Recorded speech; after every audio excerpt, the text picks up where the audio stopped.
d'entre vous dont j'ai pu lire le témoignage. Et voilà. Donc Karine, qui est un peu à l'initiative de toute cette aventure et qui a coordonné ça, va peut-être introduire la discussion. Alors je vous rappelle juste, si vous avez des questions, là je parle plutôt pour les gens qui nous suivent sur Facebook, vous pouvez les poser dans le chat. Et sinon, ben voilà, vous connaissez les règles de jeu de Zoom maintenant, hein, je pense qu'on y est tous. Et la parole est à vous, Karine. D'accord. Bon, bonjour à tous et à toutes ceux qui nous ont rejoints.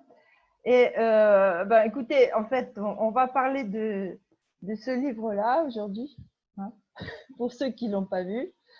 Et nous avons donc une petite brochette d'auteurs avec nous, malheureusement par Zoom, mais bon, on fait avec les possibilités qu'on a.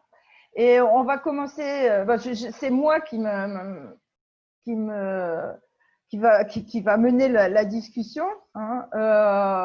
Bien que je ne sois pas journaliste, je suis sociologue, mais je vais essayer de faire de mon mieux. Et on va commencer tout simplement par une petite présentation des gens qui sont ici. Donc moi, c'est Karine Clément, sociologue et également co-auteur de ce livre collectif. Voilà. Alors, je sais pas, Juan? Moi, c'est Juan, voilà, gilet jaune de Saint-Avold, un des porte-parole à Saint-Avold.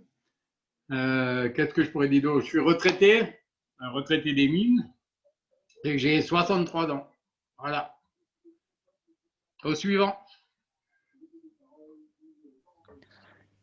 Philippe, t'es le suivant pour moi. Ouais, ben voilà, je me présente, c'est Philippe, je suis retraité des mines, j'ai 60 ans et gilet jaune du rond-point de Saint-Avold depuis le début. Voilà. Nadia? Alors moi, c'est Nadia. Alors maman de 3 enfants, gilet jaune depuis aussi le début et gilet jaune toujours, hein. Et voilà, donc et mère au foyer. Raymond? Bonsoir tout le monde, Raymond, 63 ans également, retraité hier, gilet jaune du rond-point de Saint-Avold. Vous n'êtes pas obligé de donner votre âge, hein. Thomas? Ouais, donc Thomas, moi je suis professeur des écoles, gilet jaune de Saint-Avold, et j'ai 37 ans, je le dis quand même. Pas le droit. Ramona? Bonsoir, moi c'est Ramona, je suis technicienne de surface et gilet jaune depuis le début. Christian? Bonsoir à tous, moi c'est Christian, je suis pensionné invalide d'EDF-GDF, j'ai 55 ans. Et chez les Gilets jaunes depuis le début. Merci. Morgane? Bonsoir tout le monde. Moi, c'est Morgane. Je suis une mère de famille de 2 enfants en CDI intérimaire en production et je fais partie des Gilets jaunes de Saint-Avold depuis 17 novembre 2018. Merci. François? Faut que tu mettes le son. François, 69 ans, retraité mineur, et je suis au rond-point de Saint-Avold depuis le 1er décembre. Ok, et la dernière, ou plutôt le dernier, puisque c'est marqué Catherine, mais c'est Fabrice, voilà, donc à toi.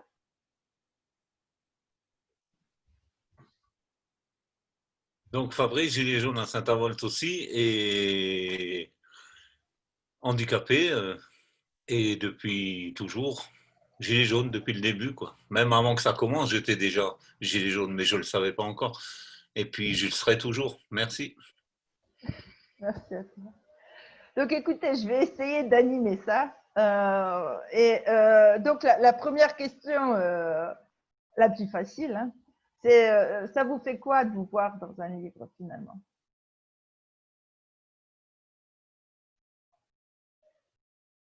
Vous précipitez pas pour prendre la parole. Répète ta question si tu veux. qu'est-ce que ça vous fait de vous voir dans un livre? Qu'est-ce que ça nous fait de nous voir dans un livre? Ben, je dirais, ça me fait rien, à moi personnellement, de me voir dans le livre. Ce qui m'a plu en lisant ce livre, c'est de me remémorer ces 600 jours. On parle des 600 jours, c'est ça qui m'a plu. Alors, me voir dans le livre ou sur le rond-point, pour moi, c'est pareil, je m'en fous du livre. Mais c'est toutes ces histoires racontées par les uns et les autres, et même par des gens qu'on avait oubliés à la limite. Leur petit bout de chemin qu'ils ont fait avec nous, c'est ça qui m'a fait plaisir dans ce livre, c'est tout. Me voir dedans, ça m'a pas fait plus que ça. Non, mais je ne parle pas de se voir soi-même, tu vois, mais de voir écrite l'histoire. Ben, c'est ce que je vis, hein, c'est tous les souvenirs qui m'ont sauté au visage là.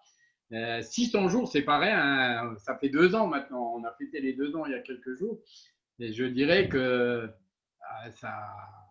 moi je suis un ancien syndicaliste, je reviens toujours là-dessus, j'ai connu des jours de grève, j'ai connu des semaines de grève, mais j'ai jamais connu 2 ans d'action comme on les a faites là. Donc ça m'a fait chaud au cœur et je sais pas, j'arrive pas, il n'y a pas d'adjectif pour trouver le bon mot pour ce truc-là. C'est que ça a pu faire. Quelqu'un d'autre veut donner ses impressions? Ouais, vas-y, François. Pour moi, c'est une trace. C'est une trace laissée de tout notre combat qui sera toujours là. C'est ça. Nous, on a vécu tout ça. On a vécu tout ça. Et là, on laisse une trace. Après, ça peut profiter aux gens. Comme ça peut peut-être intéresser les gens ou pas, mais c'est une trace qu'on laisse. C'est ça le plus important. Ouais, vas-y. Fabrice. Moi, ce qui m'a surpris, c'est de voir comment les autres ont vu les mêmes événements que moi à l'instant où on les avait vécus. J'ai trouvé ça très intéressant, la différence de point de vue. Quand j'ai relu ce bouquin, donc comme mes camarades, j'ai revécu les instants et les voir à travers des yeux différents. C'était très instructif. J'ai bien aimé ça. Et me voir dans un bouquin, c'est... Mais l'histoire m'a bien plu en tout cas. Merci. Et les autres points de vue, tu es d'accord avec? C'est des points de vue différents ou c'est très différent de ce que tu as vécu toi? On ne les voit pas tous les mêmes choses au même instant. C'était surprenant, mais enfin, c'était pas surprenant. C'était très intéressant d'avoir un point de vue différent sur des situations qu'on a vécues tous ensemble. Des fois, on pense un peu vite et d'autres pensent différemment. Et puis, moi, j'ai trouvé ça très instructif. Moi, j'ai bien aimé. Ça donne une autre vision du combat qu'on mène et qu'il faut encore continuer parce qu'il est loin d'être fini. Hein. Et plus ça avance, plus c'est pire. Hein.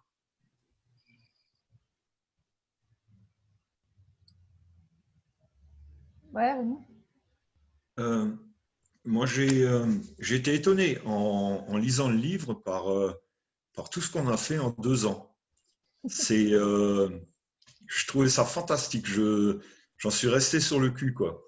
Et je tire mon chapeau à tout le monde. Je ne pensais pas qu'on avait fait autant d'actions et qu'on avait participé à autant de trucs en finalement, c'est long, mais aussi en si peu de temps. C'est pas vieux, mais j'avais déjà oublié la moitié de tout ce qu'on avait fait. On a vraiment fait pas mal de choses et c'est vraiment bien d'avoir écrit un bouquin pour s'en rappeler, quoi. Ouais. Est-ce que vous avez des passages préférés dans le bouquin? Vous pourriez nous parler de certains passages qui vous ont particulièrement plu ou surpris? Ouais, Morgane? Des passages, non, mais en fait… Fabrice, je t'ai pas donné la parole. Fabrice s'appelle Morgane. Salut Morgane. Moi, j'ai particulièrement aimé les passages en fait sur les street medics. Je crois que c'est page 60 et page 70 en fait, parce que en fait, ils se dévouent vraiment aux gens et j'ai pu lire qu'ils ont même aidé les forces de l'ordre en fait, parce qu'ils font pas de différence. Et j'étais pas au courant de l'anecdote quand ils ont voulu récupérer leur voiture, qu'elles étaient plus là, et qu'en fait ils étaient déjà venus la veille et tout ça. Donc en fait quand je vois ce qu'ils ont fait de leur côté, de d'investir aussi, s'investir financièrement et puis passer les diplômes, ouais, ça m'a bien plu en fait. J'étais contente de savoir ça et ces passages-là, je les trouve vachement bien écrits en fait. Donc, Fabrice, vas-y, dis-nous tout. On m'a coupé le sifflet maintenant. Non, mais vas-y. Oui, mais non, laisse tomber. Bon, François.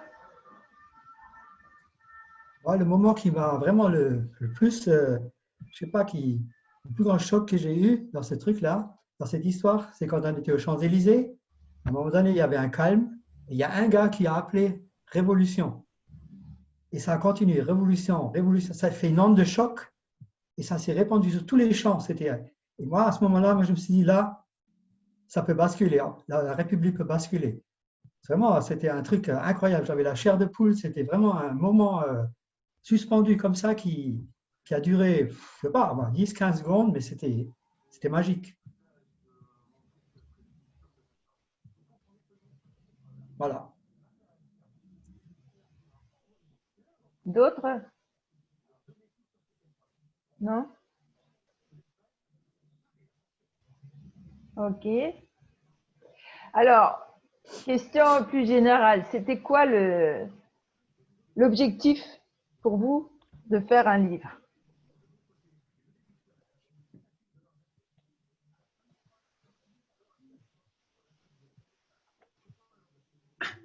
Moi, je vais me lancer là sur l'objectif. L'idée, elle est venue quand c'était l'année dernière pendant les vacances. Il y avait plus beaucoup de monde, hein, on faisait des réunions, on était encore une cinquantaine dans les réunions, et on décide de créer des ateliers vraiment on dirait de travail. Je dirais des ateliers de réflexion. Enfin, j'aime pas le mot travail, les gens, quand on parle de travail, les gens, ça rentre pas dans la tête. Et on a créé plusieurs ateliers comme ça, dont un qui était d'écrire l'histoire des Gilets jaunes. Et alors, on tournait.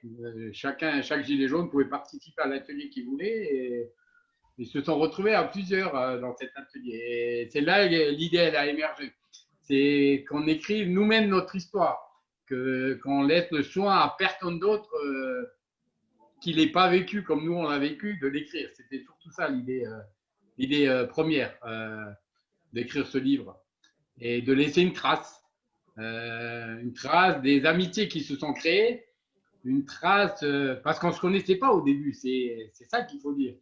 De tous ceux qu'on est ici, personne ne se connaissait. Là, on est 14, mais je dirais sur les 200, 300 ou les 2000 qu'on a vu à un moment passer dans ce rond-point, hormis le voisin qui est venu quelques jours, puis on n'a plus vu et des choses comme ça, personne ne se connaissait. Et aujourd'hui, il y a une amitié entre nous qui s'est créée et je crois qu'elle sera là pour longtemps, cette amitié. Voilà, c'était ça, laisser cette trace qui nous appartient, qui appartient à ceux qui étaient dans ce rond-point. Parce que c'était pas simple de venir tous les jours au rond-point et d'y être tous les jours. Et tous les jours dans l'action au début. Aujourd'hui, c'est plus tellement le cas, mais je dirais qu'au début, on était tous les jours dans l'action et on s'est permis des choses, je crois, qu'aujourd'hui, on n'oserait même pas faire de nouveau. Alors, c'est ça, c'est la trace que ça va laisser de ce côté-là. Ça, c'est pour moi. Ram, tu as branché ton micro, tu veux dire quelque chose? Ouais, alors pour moi, l'objectif de faire ce livre, c'était plutôt pour, comment je peux dire ça, montrer aux autres comment nous, on a ressenti la chose de l'intérieur, en fait. Parce que quand on regardait dans les médias, ce n'est pas le ressenti que les Gilets jaunes ont vécu, en fait. Après, oui, faire part, comme Juan a dit, parler de la fraternité, de l'union qu'on a eue tous ensemble. Donc, voilà, c'était important de le partager pour moi. Mais est-ce que vous pensez que ça va parler aux gens, en lisant ça, est-ce que ça peut changer, ça peut influencer la façon dont la personne pense, admettons si elle n'est pas gilet jaune, si elle vous a jamais rencontré? Vous avez eu des retours de gens qui vous connaissaient pas du tout ou très peu?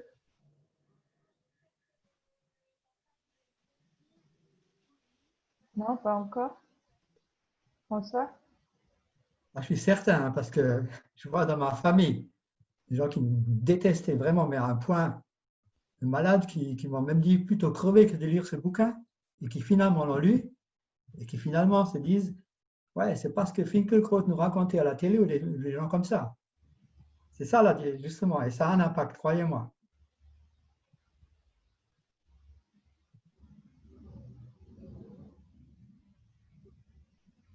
Vous avez eu d'autres retours autour de vous? Ouais, Raymond?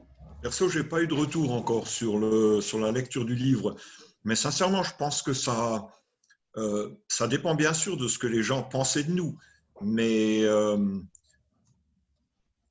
ceux qui n'étaient pas gilets jaunes, ça changera leur image des gilets jaunes. Ouais, ouais. Parce qu'on représente toutes les sensibilités, on a trouvé la solidarité. Le livre, là, c'est un ciment pour moi. Ça nous a permis de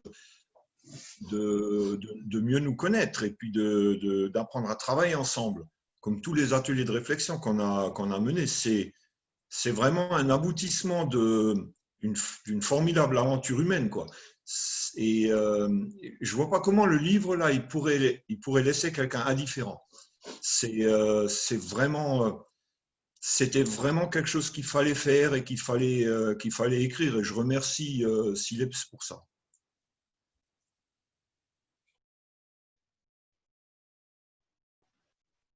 Quelqu'un d'autre? Non?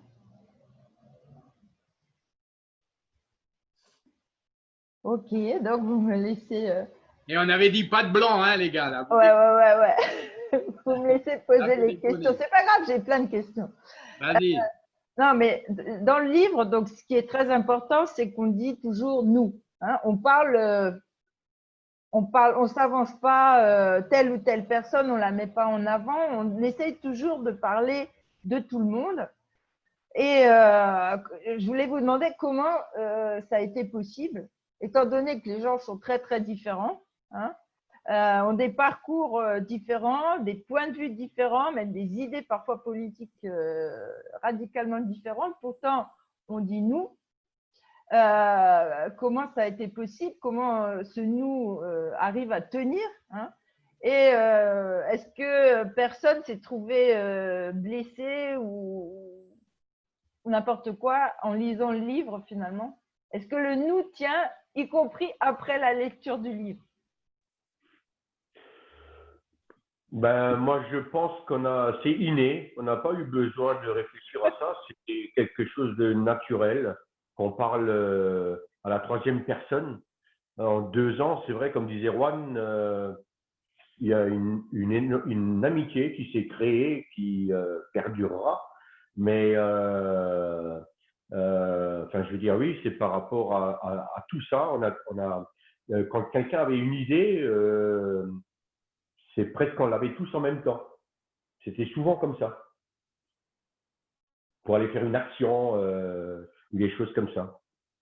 Donc le nous, c'était quelque chose de totalement, on s'en rendait même pas compte.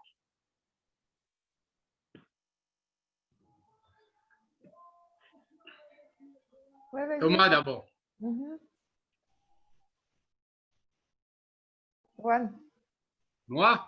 Oui. Ouais. Moi, je dirais. Moi, je l'ai vu en premier. Voilà, le nous, c'est les gilets jaunes. Nous, les gilets jaunes. Je rappellerai tout de suite pourquoi on est sorti la première fois. C'était pour cette histoire de taxe carbone, taxe sur l'essence, taxe sur le diesel, etc. Et tout le monde est venu, mais les gens ne sont pas sortis, ne sont pas venus au rond-point le jour-là que pour cette taxe. Il y avait un mal-être, les gens, ils sont sortis parce qu'ils en avaient ras-le-bol. Les fins de mois difficiles, c'était ça qu'on entendait. La taxe, là, c'était juste la petite goutte qui a fait déborder le vase, cette taxe. Et on s'est tous retrouvés au même endroit. Alors, Christian le disait, et tu le disais aussi, avec des opinions politiques différentes. Ça a créé parfois des petites engueulades entre nous, hein, mais c'était toujours entre nous. Voilà, le nous, il est toujours là. C'était entre nous. Des divergences politiques, mais quand on était au rond-point, on se bagarrait tous pour la même chose. Chacun voulait que le lendemain soit meilleur que le jour d'avant. Chacun voulait améliorer son quotidien. Certains venaient chercher une once d'espoir, ils venaient dans ce rond-point. Et c'était nous. Chacun venait chercher la solidarité et on l'a trouvé dans ce rond-point. C'est de nouveau nous. Et c'est nous les gilets jaunes. Qu'on soit de droite, il n'y en avait pas beaucoup de droite, si ce n'est que peut-être de l'extrême droite. Mais ce que j'appelle dans le livre les fâchés, il ne faut pas dire les fachos, parce qu'ils ne sont pas fachos, ils sont juste fâchés. Et comme ils n'ont pas encore, pour certains, ils ont peut-être retrouvé maintenant la conscience politique, ils allaient du côté où les paroles les amenaient et où les promesses les amenaient pour certains. Alors, mais c'est toujours nous les gilets jaunes. Et pour m'être engueulé avec certains fâchés et certains fachos même, hein, parce que j'en ai renvoyé quelques fachos du rond-point, parce que c'était où eux restaient ou c'est moi qui partais. Là, je parle des fachos, pas des fâchés. Eh ben, je dirais que ceux qui sont restés, c'est les vrais gilets jaunes qui sont restés. Les fachos, on les a plus vus sur le rond-point de Saint-Avold. Et les fâchés, certains sont toujours fâchés, sont toujours là. Mais je pense qu'aujourd'hui, beaucoup ont révisé leur opinion là-dessus. Alors, quelle que soit leur opinion politique, quelle que soit leur idée, quel que soit le syndicat, je dirais. Pour parler de moi, je suis de la CGT, mais il y en a qui sont de la CFDT, choses comme ça. On n'a pas mis ça trop en avant, même si on s'est affiché. Hein. Moi, je suis toujours affiché de gauche, hein. Je ne l'ai jamais renié, je ne l'ai jamais caché. Et je crois que ça a été accepté par tout le monde. Donc, le nous, c'est oui, départager. C'est nous les gilets jaunes. C'était surtout ça le mot d'ordre. Nous les gilets jaunes. Et pas nous, Juan, nous, Raymond, ou je, ou ça. C'était nous les gilets jaunes. Qu'est-ce qu'on arrive à faire tous ensemble? C'était surtout ça. Et qu'est-ce qu'on arrivera à faire tous ensemble? Voilà. Ouais, Thomas, je te donne la parole, mais je voulais juste rajouter une précision, tu vois. Bon, nous, chez les jeunes, c'est déjà extraordinaire. Mais écrire un livre à une centaine de mains, on va dire, hein, un livre qui reflète cette histoire-là, il reflète cette diversité, sans se tirer entre les pattes, c'est vraiment dur, quoi. C'est assez exceptionnel. Donc, c'est dans ce sens-là aussi que je posais la question. Thomas? Ouais, justement, donc sur le nous du bouquin, ce qui a été une étape importante, je dirais, François, il lève le doigt, c'est peut-être ça qu'il va dire, mais quand quelqu'un donnait un témoignage sur un petit bout de papier, sur un coin de mouchoir ou n'importe quoi, on va dire que on notait, je ne sais pas moi, un souvenir d'une manif tel jour à Paris ou à tel endroit. Quelqu'un d'autre va te donner le même bout de papier sur la même manif, mais lui, il l'aura vécu autrement, il l'aura vécu même à un autre endroit, parce que des fois, on est séparés pendant les manifs et on découvre que dans la soirée, voire la réunion de la semaine d'après, ce qui s'est passé. Ben là, la construction du livre, elle s'est aussi un petit peu passée comme ça, parce que quand quelqu'un te donnait un texte en disant « ouais, mais je suis sûr que quelqu'un a déjà parlé de cette manif-là », ben en fait, ouais, quelqu'un a déjà parlé de la manif-là, mais là où il y a une partie du texte où on se rejoint et on ne va pas faire une redite, par contre, il y a toujours quelque chose de nouveau qui est apporté. Et après, là, il y a un travail d'essayer de compiler tout ça pour faire entendre aussi les différents points de vue sur un même événement. Et ça, en tout cas, moi, je trouve qu'on a réussi à le faire vivre pour avoir vu en fait les différentes étapes du bouquin aussi, quoi. Et j'arrive quand même à le retrouver à la fin. François? Moi, je trouve que c'est simple pour résumer le nous. C'est ce qu'il y a derrière chacun de notre acte. C'est les revendications qu'on a faites ensemble et c'est ça qui a lié tout le monde. Tout le monde était d'accord sur ces revendications et jusqu'à aujourd'hui, elles n'ont pas été réalisées. On est toujours au même point. Donc, c'est tous nos flyers qu'on distribuait, il y avait les mêmes revendications dessus. Et ça nous a liés. Tout le monde était toujours d'accord, c'était voté, c'était des propositions, c'était voté à l'unanimité. Les gens, ils adhéraient à ça et on se battait sur ça. Après, il y a des avis différents, mais Ça, c'était le lien, ça a toujours été le lien.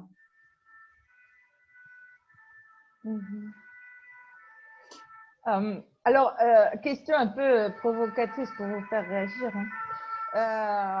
On entend est-ce des que- gyrophares, c'est normal? Oui, c'est. J'habite j'habite à Paris. Est-ce que écrire un livre, en fait, ça ne marque pas plutôt le déclin, enfin, voire la fin des Gilets jaunes, hein?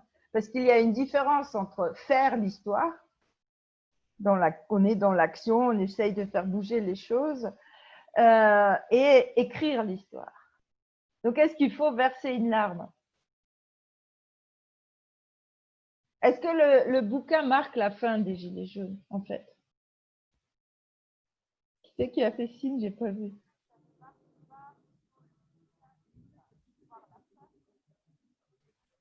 Vraiment, t'entends pas? Alors non, je pense pas que ça marque la fin des Gilets jaunes, bien au contraire. Bien au contraire. Je pense qu'en fait, l'édition de ce livre va éveiller pas mal de conscience. Pas mal de personnes qui se disaient que voilà, ça servait à rien, qu'on voit là avec les actualités qu'il faut bouger, quoi. Il faut que les gens ils sortent, il faut qu'on. Et je pense que ça va éveiller pas mal de conscience. François? En tout cas, je l'espère. Moi, j'espère que c'est la fin. Mais justement, c'est la fin des Gilets jaunes, de notre histoire à nous, mais que c'est le début de tout à fait autre chose.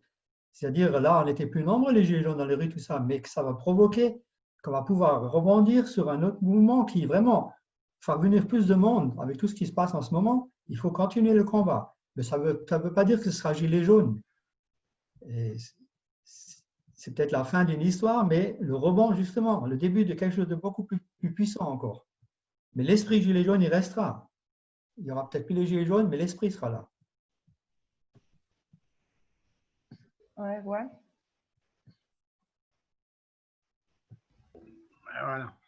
Alors, la fin des Gilets jaunes. Pour écouter les infos tous les jours, et en ce moment avec les restaurateurs qui râlent, les stations de ski, etc., à chaque fois, le journaliste il termine en disant « Les Gilets jaunes ont commencé. Les Gilets jaunes. » Il parle toujours de nous. Donc, je dis que ce n'est pas la fin des Gilets jaunes. Alors, on n'aura peut-être plus de gilet sur le dos. Hein. C'est ce qui arrive déjà dans les manifs. Hein. On voit des gens sans gilet jaune. Mais l'esprit gilet jaune, c'est d'être dans la rue, de réclamer, de revendiquer, de montrer tout ce qui n'est pas normal dans notre société. C'est ça l'esprit gilet jaune. Et ça, c'est jamais la fin. C'est tous les jours. C'est demain. C'est après-demain. C'est quand les gens vont se réveiller. Enfin, je sens que ça va se réveiller. Vous allez voir, il n'y aura peut-être pas de gilet, mais il y aura des gens dans la rue. Et l'esprit gilet jaune, il sera là. Hein. C'est pas la fin. Ouais, Thomas? Ouais, et puis quand on a commencé à rédiger le bouquin et même quand on l'a finalisé, le titre du bouquin, c'est pas l'histoire des Gilets jaunes 2018, juin 2020 avec une croix à la fin et on enterre le bouquin. Non, il y a marqué nos 600 premiers jours. Ok, donc c'est venu aussi à un moment où bien sûr on était, il y a eu une période où faut quand même qu'on se remette ça dans la tête. On faisait une réunion, nous, hebdomadaire, tous les mercredis. On était une centaine, on faisait une AG, c'était des trucs prenants. On prépare les actions du week-end. Il y avait parfois des actions aussi pendant la semaine et tout ça et tout ça. Bon, on savait qu'on allait arriver sur la période juillet-août où ça tourne un peu moins, il y a moins d'actions, il y a moins de manifs, etc. Et à ce moment-là, on s'est plus posé pour écrire et faire un petit retour sur ce qui s'était passé. Bon, là, en ce moment, ce n'est pas le meilleur moment pour militer au quotidien et pour faire des actions et tout ça, mais enfin, moi, je ne compte pas me dire on a écrit un bouquin et puis c'est bon, maintenant je plie les gaules et je m'arrête là, quoi. Alors bon, moi, il y a une chose où je ne suis pas d'accord, Thomas, c'est que justement, je pense que c'est le moment de militer. C'est là maintenant qu'il faut y aller. Ben, c'est ce qu'il a dit, c'est ce qu'il a dit. Ah, pardon, j'ai compris l'inverse. Désolée. Ouais, Morgane, tu voulais dire quelque chose? Alors, moi, en fait, ce que j'en pense par rapport au bouquin, c'est pas parce qu'on écrit un livre que ça marque la fin d'une histoire. Justement, en 2 ans, il y a eu tellement de choses qui se sont passées, les week-ends, la semaine, qu'il faut bien déjà commencer à écrire quelque chose pour pas oublier. Donc, c'est un livre qui est fait en cours du mouvement pour déjà pas oublier ce qui s'est passé en 2 ans, parce qu'il s'est passé beaucoup de choses. Donc, non, ça marque pas la fin des Gilets jaunes. Nadia, tu dis rien. Tu veux rien dire? Parce Allez. que je suis d'accord avec tout, en fait. Donc, j'ai rien à rajouter. D'accord. Donc, c'est que le début, en fait. C'est juste une histoire qui commence. C'est pas la fin. Ouais, Raymond? Ben écoute, il n'y a pas de larmes à verser parce que le mouvement il a évolué depuis le départ. Mais la détresse sociale, elle est toujours là, la pauvreté, elle est toujours là. Donc, toutes les choses pour lesquelles on est sorti, la justice sociale, fiscale, tout ça, ça ne s'est pas arrangé. C'est bien au contraire, ça a empiré. Donc, le livre, il fallait l'écrire, là, on a vraiment bien fait tous de l'écrire et ça me réjouit profondément. Mais le mouvement lui-même, même s'il ne s'appelle plus comme ça, tant que la détresse, elle sera là, tant que la pauvreté sera là, et il y en a de plus en plus, tant que les gens manqueront de solidarité, de fraternité, seront à la recherche de l'humain, les gilets jaunes, ils disparaîtront plus. C'est tout simplement plus possible. Ou alors, il faudrait qu'on change de monde, qu'on change de paradigme, que tout aille mieux pour chacun d'entre nous. Et là, on pourrait éventuellement, on pourrait se retrouver pour aller faire un bowling, mais on est loin du compte. Donc, avec l'équipe là qui nous gouverne, il y a peu de chances que le mouvement des Gilets jaunes disparaisse. Peu de chances. Ok, plus personne là-dessus? Bon, ben, j'en viens à la question qui vous a été déjà posée plusieurs fois. Hein. La question de la politique, puisque c'est un des reproches qui a été, enfin, le reproche principal qui a déjà été fait au livre, c'est mais où est la politique? Parce qu'on parle beaucoup de la petite cuisine, beaucoup de la cabane, ce qu'on y fait, qu'est-ce qu'on y dit. On parle des assemblées qui ont lieu, y compris dans d'autres régions, mais sans aborder le fond des débats, hein, mais plutôt est-ce que la bouffe était bonne ou pas, voilà. Alors j'ai mon avis là-dessus, hein, mais donc je vous pose la question, est-ce que ce livre est politique? Est-ce qu'il y a de la politique dedans?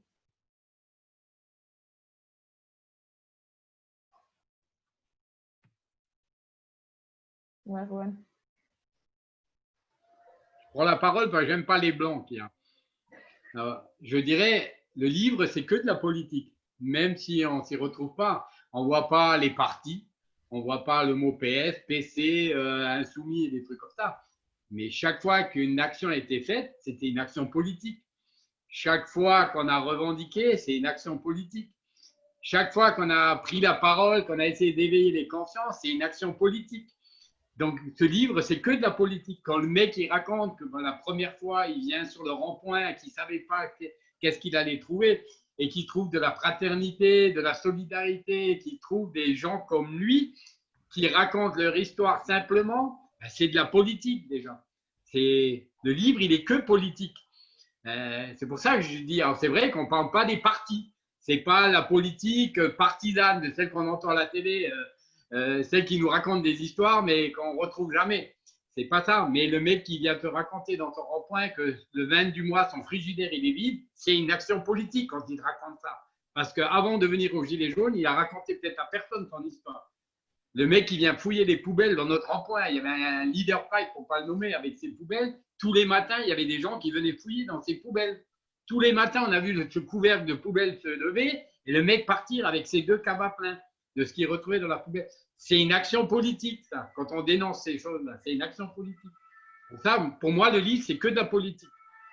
Après, c'est pas la politique politicienne, c'est pas ça, mais c'est la vraie politique. C'est celle que personne ne veut parler, surtout pas nos politiques, ils veulent pas en entendre parler de ça, et ils veulent surtout pas regarder cette politique-là. Mais c'est que de la politique pour moi. Ouais, Ramona. Oui, c'est de la politique, mais de la politique du peuple. C'est la différence entre les partis politiques qui nous dirigent et nous, en fait, nous, le citoyen. C'est une politique du peuple. Voilà, et je pense que c'est ce qui importe aujourd'hui. Voilà, c'est ça. La politique par le peuple, pour le peuple. Et surtout avec le peuple. C'est vrai. Désolé. De toute façon, les gens ne font plus confiance ni aux syndicats, ni aux partis politiques, ni à rien. Les seuls trucs qui arrivent à faire bouger les choses, c'est des actions comme nous on a fait. La preuve, elle est là. Il faut que maintenant, les gens ils s'organisent. Le peuple il doit s'organiser maintenant. C'est comme ça. Hein. Il n'y aura plus jamais cette confiance avec les politiques et tous ces partis, tout ça. Mais c'est dur à organiser. Ouais, Thomas. On retrouve aussi en visio ce qu'on retrouvait au Écoute rond-point, pas. c'est-à-dire arriver avec une idée. Karine, il faut l'engueuler, il n'écoute pas. Elle m'a donné la parole. Ah, tant pis, je coupe le micro. Non, mais continue. C'était ça le rond-point. Catherine, sois pas vexée. Ouais, non, sur la politique dans le bouquin, notre but, c'était pas d'écrire je sais pas moi, un programme politique non plus, d'accord? Là, je suis allé le chercher. Bon, il y a un truc qui pour nous était central, page 74, hein, pour ceux qui ont le livre, on a notre tract. Alors nous, on avait toujours des tracts, je crois, les autres, ah ben voilà, Raymond il est en train d'en montrer un. On avait toujours une face qui remontrait nos revendications parce qu'on croisait tout le temps des gens, que ce soit au rond-point quand on tractait les bagnoles ou en manif, on avait systématiquement nos tracts et tout ça. On avait toujours quelqu'un qui nous disait « Ouais, mais vous êtes dans la rue, on ne sait même pas pourquoi. » Ok. Donc nous, on avait toujours un côté de notre tract où on rappelait nos revendications. Et elles ne sont pas sorties de nulle part. Elles sont venues au fur et à mesure dans le mouvement, dans les discussions, etc., sur les réseaux et tout. Pour nous, dans le rond-point, on avait un gars qui a pris en note, je ne sais plus combien on avait de réponses, mais on devait être 400 à avoir répondu à son sondage sur d'où est-ce qu'on vient, qu'est-ce qu'on fait comme boulot, quel âge on a, etc. Quelles sont les revendications que nous, on veut mettre en avant. Et voilà, ça donne réelle justice fiscale, réelle justice sociale, augmentation immédiate et substantielle du pouvoir d'achat, suppression des taxes sur les produits de première nécessité, annulation de la CSG pour tous les retraités, une réelle assemblée citoyenne ayant plus de pouvoir. Ça, c'est encore aujourd'hui des choses que tout le monde dit, pas seulement les gilets jaunes. Fin des privilèges des élus, renationalisation de l'énergie, des transports, des banques, référendum d'initiative citoyenne, un système de retraite qui doit demeurer solidaire et donc socialisé, supprimer le CICE qui donne du fric aux grandes entreprises et pas aux petites, ça c'est marqué en plus petit. Arrêter les remboursements des intérêts grandissants de la dette, on est en plein dedans. Égalité des salaires hommes-femmes. Réduire l'âge légal minimal de départ à la retraite. Impôt indexé au chiffre d'affaires pour les entreprises. Interdiction des lobbies appliqués réellement et durcir les mesures contre l'évasion fiscale. Si ça, ce n'est pas politique, je ne sais pas ce que c'est. Mais on ne va pas écrire 200 pages là-dessus. Nous, on savait pourquoi on était dehors. Et des tracts comme ça, on en a imprimé 90 000. Maintenant, effectivement, on n'a pas fait un bouquin sur tous les points et on va faire un chapitre sur chaque point. Mais par contre, au quotidien, tout ce qu'on faisait, c'était de la politique. Et quand tu décides le 17 de sortir, simplement sortir dans la rue, c'est faire de la politique. Écrire un bouquin pour parler de ce qu'on a vécu aux autres, c'est faire de la politique. Donc, il n'y a rien de plus simple que ça. Fabrice, tu ne veux pas parler finalement? Ouais, je voulais dire simplement que quand on se retrouve sur Zoom, quand on se retrouve au rond-point, et là j'ai l'exemple, c'est qu'on dit toujours la même chose. J'allais rebondir et donc ils ont tous dit ce que je voulais dire. Donc, on est raccord tous au rond-point. Et comme Thomas l'a bien signalé, on était là pour des raisons nobles. Et donc, c'est de la politique pour nous, pour le peuple. Voilà, c'est tout ce que je voulais dire. C'est aussi, on s'est tous mis à repenser la démocratie. Donc, c'est de la politique. Et ce qui nous réunit aussi tous, c'est le fait de plus leur laisser à eux, les professionnels de la politique, le destin de nos vies. Ça, c'est quelque chose de fort au niveau du rond-point. Quelle que soit l'opinion politique de chacun, on n'arrête pas de faire de la politique dans ce sens. Si on veut changer nos vies, si on veut prendre part aux décisions qui gèrent nos vies, eh ben, on fait de la politique. Voilà.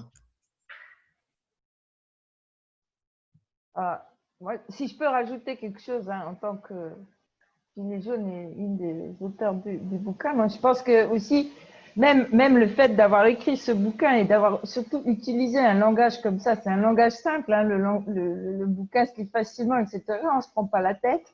Il n'y a pas de grande théorie politique ni d'idéologie. Et ça, c'est la politique comme ça nous manque beaucoup, quoi. Hein. C'est la politique pour les gens normaux, quoi.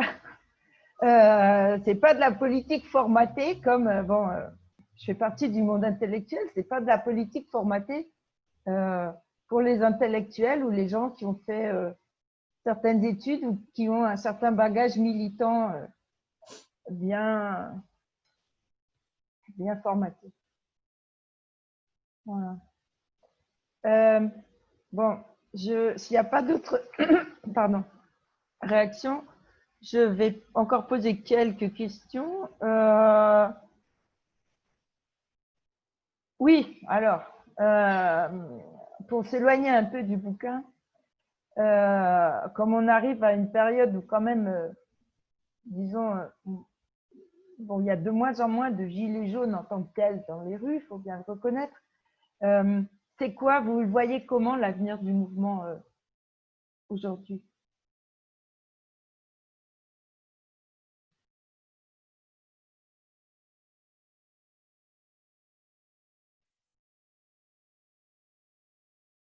Il y a eu plusieurs mains. Bon, Raymond.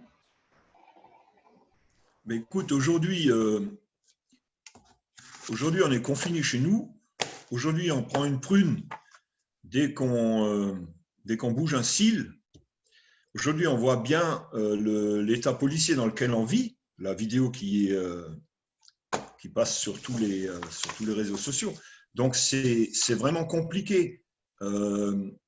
Avec toutes les lois qui sont sorties, des étudiants qui ne peuvent plus s'exprimer à l'université, chaque policier municipal va devenir un CRS, on prend des PV à tir-larigot, j'en ai encore un qui traîne là.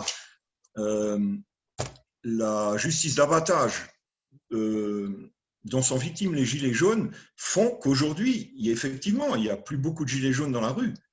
Mais il suffit d'enlever ça, là, ce dont je viens de parler, et à mon avis, il va y avoir beaucoup de mécontents dans la rue, que le gilet soit jaune, rouge, brun, vert, ou ça m'est égal. Je veux dire, la situation, elle s'aggrave. Il n'y a pas de raison que les gens restent chez eux si on enlève tout ce qu'ils font pour nous clouer le bec. Ouais, François.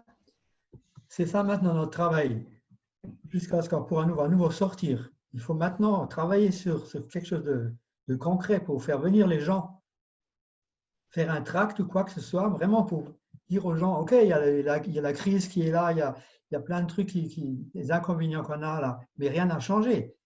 Ils parlent que du Covid, ils parlent que de trucs comme ça, mais en réalité, dans le fond, derrière, toutes nos revendications sont toujours là. Il faut que les gens n'oublient pas ça et que la sortie va être terrible parce qu'il va y avoir plus de chômage, plus de pauvres et tout. Il faut faire un tract pour distribuer aux gens, pour leur dire, voilà, ce qui nous attend, il faut rester vigilant, il faut nous rejoindre le moment voulu. Quand on ira dans la rue, il faudra nous rejoindre, il faudra qu'on soit vraiment nombreux, et plus qu'avant même. et parce que les problèmes ils seront plus compliqués qu'avant. Donc, ça, c'est notre problème. Maintenant, il faut qu'on travaille là-dessus, il faut qu'on prépare cette sortie. Il ne faut pas critiquer Macron, ils sont toujours en retard sur la crise, ils ont toujours un temps de retard, mais nous, il ne faut pas qu'on ait un temps de retard. Il faut préparer notre sortie comme il faut. Et si on sort, comme au dernier confinement, qu'on se met dans la rond-point, qu'on arrive à 135 € et qu'on ne bouge pas, je crois que ça donne, pour moi, ça ne donne rien. Il faut vraiment réfléchir à ce qu'on peut faire pour attirer les gens, pour faire venir les gens à nous. Juan, ensuite Thomas. Moi, je dirais qu'on est toujours dehors. Hein. Samedi dernier, on était, pour certains d'entre nous, dans une manif à Nancy. On sera demain, pour certains d'entre nous, dans une manif à Metz. On ouvre sa télé, on peut voir que des manifs, il y en a partout. Donc, il n'y a pas forcément… Tout le monde n'a pas un gilet jaune sur le dos. Mais il y en a qui ont leur gilet, qui ne l'ont pas abandonné encore. Donc, je dirais qu'on est toujours dehors. Alors, c'est vrai qu'il y a le confinement. C'est vrai qu'il y a le Covid. Il y a l'amende à 135. Alors, le Covid, il a fait peur à beaucoup de monde. Il continue à faire peur à beaucoup de monde, même aux gilets jaunes. Hein. L'amende à 135, c'est elle qui nous a fait un peu, pour certains, freiner nos ardeurs, je dirais. Parce que pour en avoir cumulé 3-4, moi, je passe encore au tribunal, je ne vais pas faire la pub, mais je passe au tribunal le 1er décembre sur une amende à 135 contestée. Quand on voit le buzz qu'a fait la vidéo sur les violences policières, la violence policière, ce n'est pas seulement des coups, c'est aussi, tout, comme Raymond le disait, tous ces 135 € qui tombent sans justificatif, je dirais. Celle que j'ai contestée, personne ne m'a arrêté. Il n'y avait pas de manifestation le jour-là, même si on avait tenté d'en faire une, mais que le préfet avait fait un arrêté pour l'arrêter. On avait stoppé la manif, on s'était dispersés, on était allé au supermarché, mais on nous a quand même verbalisé. Sans nous arrêter, on nous a verbalisé. On les a tous reçus à la maison. Donc, c'est aussi une violence, une forme de violence, celle de nous épingler comme ça, parce qu'on nous connaît de loin et parce qu'on nous a vus à un endroit, mais sans venir nous arrêter, ils nous envoient le truc.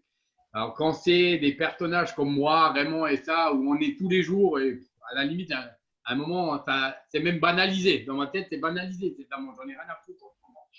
Mais pour d'autres, c'est pas l'amende quand elle tombe, la peur du policier, elle existe toujours. Donc, ceux-là sont moins venus. Ça a mis des freins à leur détermination et ils ne sont plus venus. Mais avec tout ce qui se passe, avec tout ce qu'ils voient aujourd'hui à la télé, parce qu'aujourd'hui, on nous montre l'envers du décor. Avant, on montrait les violences des gilets jaunes, soi-disant, c'était nous les violents, c'était nous qui tapions les flics, c'était nous qui cassions tout, on était les casseurs. Hein. Aujourd'hui, alors que nous, on disait que ce n'était pas nous. Hein. On disait que la violence, elle venait d'abord de la police et que nous, on faisait que se défendre. Hein. Et avec nos petits moyens, ça veut dire que quand on se défendait, on prenait plutôt la poudre d'escampette, on se barrait. C'était ça notre défense. Parce qu'on sait très bien que si on ripostait, la rébellion, etc., on la prenait en pleine gueule et c'était tout de suite la casse-prison. Pour 800 qu'ils y sont encore, pour s'être juste défendus parfois. Hein. Alors, je vais terminer là-dessus. Je dirais, c'est pas terminé. Les gilets jaunes, ils vont sortir. Et pas que les gilets jaunes. Ceux qui ne sont pas venus, ceux qui nous dénonçaient à l'époque, je reviens à ces petits commerces, pour avoir fait la promotion du livre et être allé dans une librairie sur Saint-Avold, la commerçante elle disait qu'on lui avait fait beaucoup de mal, beaucoup de dommages en ayant bloqué le rond-point alors qu'elle était au centre-ville et qu'on n'a jamais bloqué le centre-ville, que sa librairie a toujours été ouverte, hein, que le seul endroit où on a bloqué, c'est notre secteur avec l'hypermarché Cora là, et les boutiques qu'il y avait dans cette zone commerciale. Et souvent, ce n'était pas nous qui bloquions, parce que si on faisait des ralentissements sur la chaussée, c'était souvent le positionnement des flics dans le rond-point qui empêchait les gens de rentrer dans la zone commerciale. C'était souvent eux. Mais ça nous tombait dessus, c'était à cause de nous, soi-disant. Parce que si on n'avait pas été là, il n'y aurait pas eu la police, etc. C'était la grosse excuse chaque fois. Mais aujourd'hui, ces mêmes commerçants qui nous critiquaient, ils se rendent compte que tout ce qu'on dénonçait, ils sont en train de le vivre. Le gars qui est gérant qui dit « Moi, je ne touche pas les 1500 balles que l'État m'a donné parce que je suis gérant de ma truc, je n'ai pas de salaire. » Ben lui, il prend en pleine gueule ce que le gilet jaune, il dénonçait à l'époque. Le gars qui… Je reviens toujours à mon même exemple, c'est Laurence, pour ne pas la nommer. gilets jaunes au RSA qui cumulent 3 petits emplois à 2 heures. Elle venait tous les jours aux gilets jaunes entre ces 2 heures de travail d'un emploi à l'autre, comme ça. Elle venait faire son passage. Mais elle, putain, cette bonne femme, je dirais, elle avait les cojones de venir, hein, de cumuler 3 emplois de 2 heures par jour avec son RSA. Son mari il est au chômage. Putain, elle devait avoir la haine quand elle venait au truc. Aujourd'hui, ces gens-là, ils nous critiquaient, ils nous ont traités de cassos. Putain, je n'oublie pas ce mot-là, de cassos. Ils l'ont traité à elle de cassos, alors qu'elle faisait tout pour s'en sortir, cette bonne femme. Et aujourd'hui, qui c'est qui réclame aujourd'hui? On n'entend pas les réclamations des Gilets jaunes. On entend les réclamations de ceux qui nous critiquaient à l'époque. Aujourd'hui, ils vivent ce qu'on a vécu, nous, ou ce que beaucoup de Gilets jaunes ont vécu. Des frigos vides, des choses qu'on n'arrive pas à remplir. Oui, je sais, je deviens lent, Morgane, je vais arrêter. Mais c'est ça l'esprit. Voilà, c'est ça l'esprit. Et hier, ils étaient à Marseille, là, ils ont défilé toute la journée. Je ne sais pas combien il y avait de commerçants à Marseille, en soutien, parce qu'il n'y avait pas que des commerçants. Il y avait le soutien aussi des usagers de ces commerces-là. Putain, mais j'espère qu'ils ont juste une réflexion en se disant, mais putain, ce qu'on vit, c'est ce que les gens ils ont vécu il y a 2 ans. Et il y a 2 ans, ils sont sortis pour réclamer ça. Donc, j'espère qu'ils ont réfléchi à ça. Ouais, Morgane, tu voulais dire quelque chose? Il n'y avait personne? Non, c'est juste ça veut dire qu'on est d'accord. Ouais, mais tu avais quand même levé le doigt avant. Pas Thomas. Non, c'est Thomas. Ouais, non, moi c'était juste pour dire que les manifs, elles se sont jamais arrêtées, mais il y a un truc pour nous qui s'est arrêté et qui me manque beaucoup, c'est nos AG du mercredi, quoi. Et ça manque parce que pendant le confinement, on a essayé de faire comme aujourd'hui là, avec Zoom et tout ça là, mais c'est pas pareil, quoi. C'est vraiment pas pareil. Donc, ce qui nous manque vraiment à nous, c'est de pouvoir nous retrouver tous ensemble. C'est de nouveau le nous, hein, c'est le collectif. Parce que là, moi, c'est une période que j'aime pas du tout parce que on est chacun enfermé chez nous au quotidien. On passe un temps fou sur Facebook à lire des conneries et tout ça. On rumine des trucs dans notre coin. Et si on était tous ensemble, mais putain, il y aurait déjà eu 3 personnes pour nous dire bon, arrête, t'es en boucle là, tu nous saoules. Qu'est-ce qu'on fait concrètement, quoi? Et ça, c'est ça qui me manque. Et ça va pas tarder à revenir. Donc, je m'inquiète pas, mais je suis impatient, quoi. Voilà. Et bon, avant que je te donne la parole, je voulais rappeler à ceux qui nous écoutent que vous pouvez bien sûr réagir, poser des questions ou nous critiquer ou quoi que ce soit. Hein. Donnez votre opinion. Ouais, Raymond. Donc, pour répondre un petit peu à Thomas, tu es peut-être déjà au courant, je ne sais pas, mais enfin, je le précise. On est allé à plusieurs avec Juan et Christian, entre autres, voir la nouvelle municipalité. Et le maire nous a promis une salle après le confinement. Donc, qu'est-ce que ça veut dire? Je ne sais pas. Et je sais encore moins quand. Mais au bout d'une heure de discussion, il a un petit peu changé peut-être son point de vue sur nous et il nous a promis une salle. Donc, ça, c'est sûr, quoi. Maintenant, laquelle et à quel rythme, je ne sais pas dire et il ne savait pas dire non plus. François. Moi, comme j'ai dit avant, je suis d'accord avec tout ça. C'est normal, c'est ça qui nous manque. Mais il ne faut pas qu'on arrive à la salle et le premier jour là-bas dire mais qu'est-ce qu'on décide, qu'est-ce qu'on fait? C'est pour ça que je veux tous vous redonner un devoir. Je veux que vous envoyiez des suggestions. Comment sortir de là? Comment reprendre le mouvement à la sortie de la crise?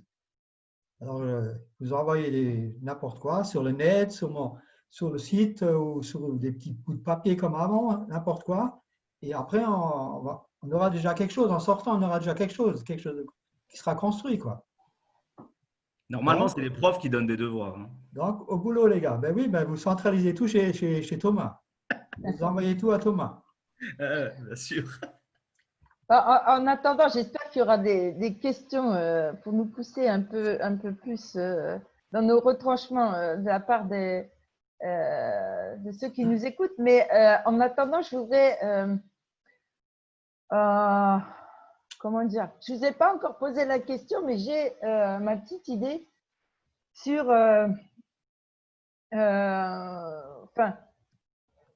je suis pas sûre à 100% de ce que je vais avancer, mais je voudrais voir vos réactions. Hein. C'est-à-dire que on parle là de plus en plus, et c'est vraiment à la tête de l'agenda, on parle des violences policières. Ça a commencé avec les gilets jaunes, enfin ça a commencé avant les gilets jaunes, mais disons que les gilets jaunes les ont plutôt plus subis que les mouvements qui sont venus avant, et ont contribué à rendre les violences policières plus visibles qu'avant. Hein. Ça, c'est une chose. Mais est-ce que vous ne pensez pas que d'avoir mis finalement en avant très vite les violences policières, à un moment donné, bon, je comprends que voilà, on a subi les violences, on en a souffert, les corps ont été marqués, etc. C'est rageant, ça nous met hors de nous-mêmes, mais du coup, quand on a fini par sortir dans la rue contre les violences policières, est-ce que ça ne nous a pas fait dévier des revendications initiales, quoi? Et est-ce que ça n'a pas effrayé, enfin, est-ce que les gens ne se sont pas perdus, les gens du peuple, hein, qui ne sont pas au fait de ce qui se passe tellement dans les manifs, voilà, est-ce que ça ne leur a pas fait peur? Pourquoi ça devient le problème numéro 1, la dénonciation des violences policières? Et j'en parle d'autant plus que maintenant, c'est au cœur des mobilisations actuelles, hein, contre la loi de sécurité globale. La manif demain, les manifs il y a quelques jours. Est-ce que c'est pas une déviation, hein, par rapport au mouvement, par rapport à la rébellion spontanée qui touchait à d'autres choses? Est-ce que ça ne peut pas contribuer aussi à expliquer pourquoi le mouvement a perdu de sa force? Ouais. Je dirais que Morgane. Au début du mouvement, on n'a pas connu ça. Nous, on a commencé à avoir les premières violences, c'était le 1er décembre. C'est les flics, je ne sais pas qu'est-ce qui est arrivé le jour-là, c'est le 1er décembre, c'est l'image qu'il y a derrière moi. Là. On est au rond-point, je ne sais pas combien on doit être, 400, 500 au rond-point. Et puis d'un coup, on voit arriver les flics, là, comme vous les voyez sur la photo. Là. Et un ultimatum du commissaire, hein, ou du chef des gendarmes, là, je ne sais pas qui c'était, qui nous dit qu'on devait dégager les lieux. Et puis, ils ont tout de suite commencé à canarder. Alors que tout ce qui s'était passé les jours d'avant, s'était passé dans un certain calme, dans un bon esprit, puisqu'on conversait avec eux, avec la police, comme avec les gendarmes, sans aucun problème. On n'a pas compris ce qui s'est passé.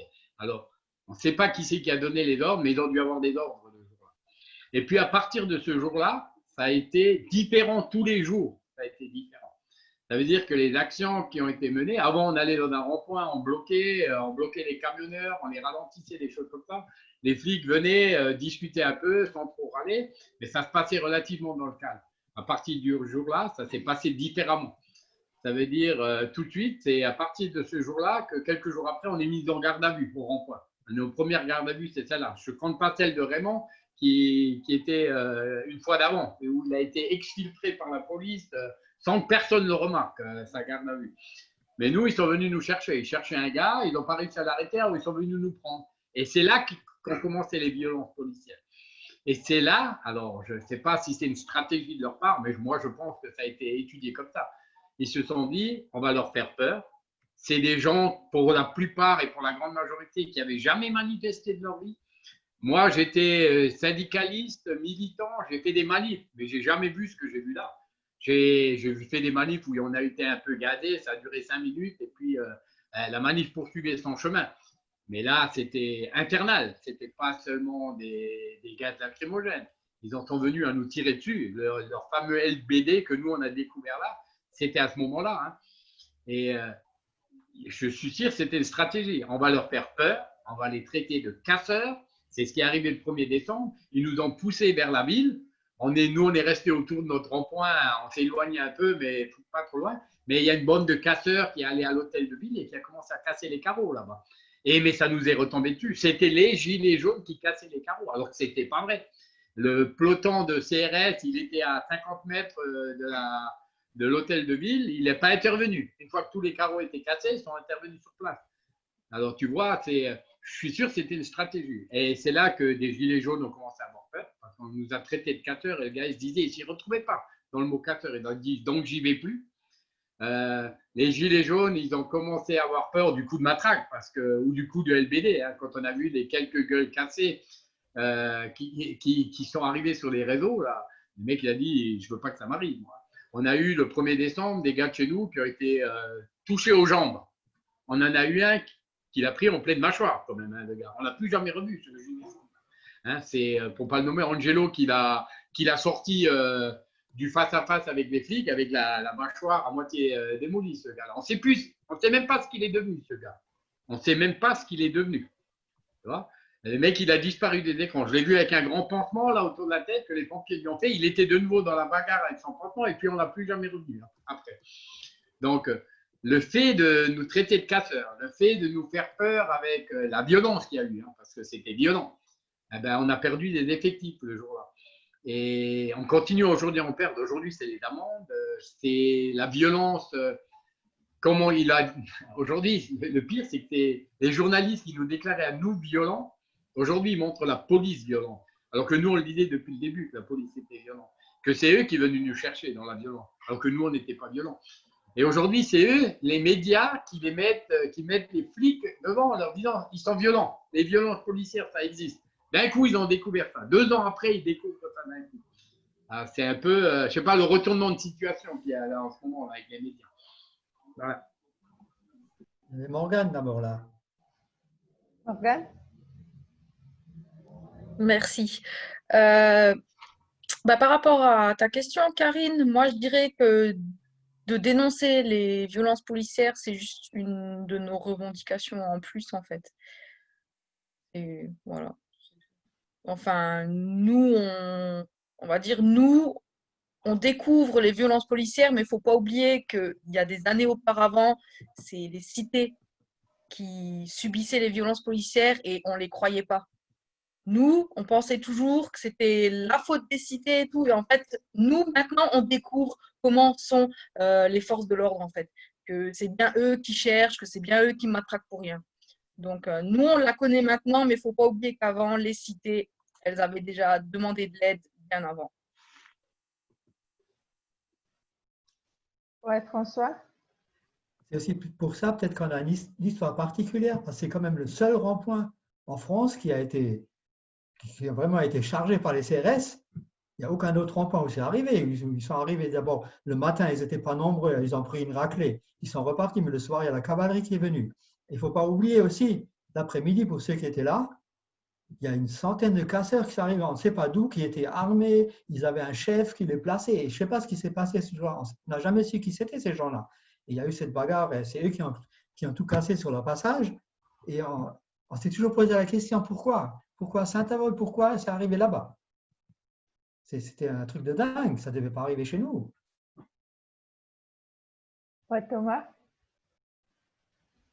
Bon, pourquoi le 1er décembre, à mon avis, il faudrait un peu qu'on arrive à avoir des échos des autres coins de France, mais 1er décembre, Paris, c'est l'Arc de Triomphe. Donc, est-ce que quelque part, il n'y a pas des appels qui sont passés chez les préfets dans tous les coins en disant, bon, les jaunes, là, maintenant, vous me les dégagez parce que là, ça commence à… Le jour-là, ils ont quand même flippé, quoi. Donc, est-ce que c'était peut-être pas ça la raison ce jour-là?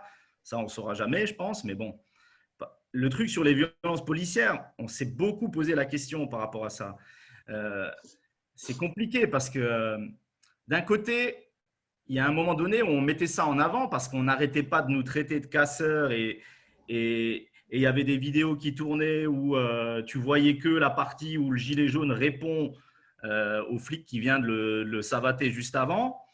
Donc, quelque part, on avait besoin de faire reconnaître qu'il y avait des violences policières. Et là, je rejoins entièrement Morgane. Il y a eu tellement de choses déjà avant nous, mais seulement, ce n'était pas filmé à l'époque et ce n'était pas dans les mêmes coins, ce n'est pas en plein Paris, etc. Hein, c'est des trucs planqués. Comme le gars qui s'est fait savater l'autre jour, si lui, il n'a pas de caméra dans son studio, c'est simple, il est en tôle. Et tous les flics se soutiennent et ils disent, ben voilà, ce gars-là, il s'est rebellé, machin, et l'affaire est pliée. Hein. Donc, après, est-ce qu'on a perdu nos revendications? Moi, je pense qu'on ne les avait pas perdues, mais seulement, il y avait à chaque fois ce truc-là des violences policières. Nous, on voyait autour de nous des gens qui venaient plus et qui mettaient ça en avant en disant, ouais, ben, moi, je n'ai pas envie de me faire dégommer la tronche, même si le combat est juste. Donc, c'était toujours délicat. Par exemple, on avait à un moment donné envie de faire appel à des assos dont on entend beaucoup parler en ce moment, à Amnesty International et tout ça. Est-ce qu'on ne va pas faire une conférence de presse chez nous dans le coin pour alerter la population sur ce qui se passe? Et au final, ça ne s'est jamais fait, peut-être parce que dans les débats qu'on avait, c'était ouais, mais est-ce que présenter ça, ça va faire venir des gens vers nous? Est-ce que ça va les inquiéter? Est-ce que… Et puis, d'un autre côté, c'était très chiant aussi de se présenter comme des victimes, quoi. On n'a pas envie de commencer à parler aux gens en disant « ouais, voilà, nous, on est des victimes ». Ça, c'est insupportable aussi, mais c'est un truc qu'on n'a jamais résolu. Mais on ne pouvait pas non plus le balayer en disant « ouais, bon, maintenant, on arrête de parler de ça », alors qu'on le vivait à chaque fois. Plus le mouvement avançait dans le temps, plus on le vivait vraiment dans notre chair, quoi. Et tout en ayant autour de nous des gens qui n'étaient pas du tout dans le mouvement et qui ne nous croyaient pas, quand on rentrait et qu'on disait ce qu'on avait vécu, on ne nous croyait pas. Donc ça, c'est un truc que moi, je n'ai pas encore résolu, on en a déjà beaucoup discuté, mais voilà, comment est-ce qu'on arrive à mettre en avant nos revendications sans cacher ce qui se passe vraiment? Bon, ben là, en ce moment… Voilà, Juan l'a dit, les journalistes, ils s'en plaignent, les journalistes, on va dire, des grands médias, là, ils s'en plaignent parce que ça y est, ça les atteint. Avant, ils disaient que c'était que des journalistes militants à qui ça arrivait, hein. Ce n'étaient pas des vrais journalistes, quoi. C'était des faux journalistes pour eux, hein. Et avant ça, bah, c'était que nous, quoi. Donc, maintenant, ça les atteint et ils en parlent. Bah, peut-être que maintenant que tout le monde en parle, bon, on peut toujours rêver, hein. Peut-être que ça va vraiment faire bouger les choses. Et qu'après, on va pouvoir ressortir entièrement sur nos revendications. Mais bon, ça, l'avenir nous le dira. J'ai perdu le fil. Bon, je crois que c'est Rouen. Ouais, je voulais juste dire, ceux qui nous écoutent, ils vont croire qu'on est contre la police. Moi, je ne suis pas contre la police. Hein. Je suis contre les connards de la police qui dénaturent leur métier, je dirais. Hein. Parce que les violences policières, c'est le fait d'une minorité, je dirais. J'en ai dans ma famille, alors je ne vais pas les défendre, hein, mais j'ai des flics dans ma famille, des gendarmes, des policiers, qui me font un peu la gueule depuis que je dénonce leurs trucs. Et moi, je leur fais la gueule parce qu'eux, ils ne dénoncent pas leurs collègues qui sont les violents de la police. Ils sont une minorité.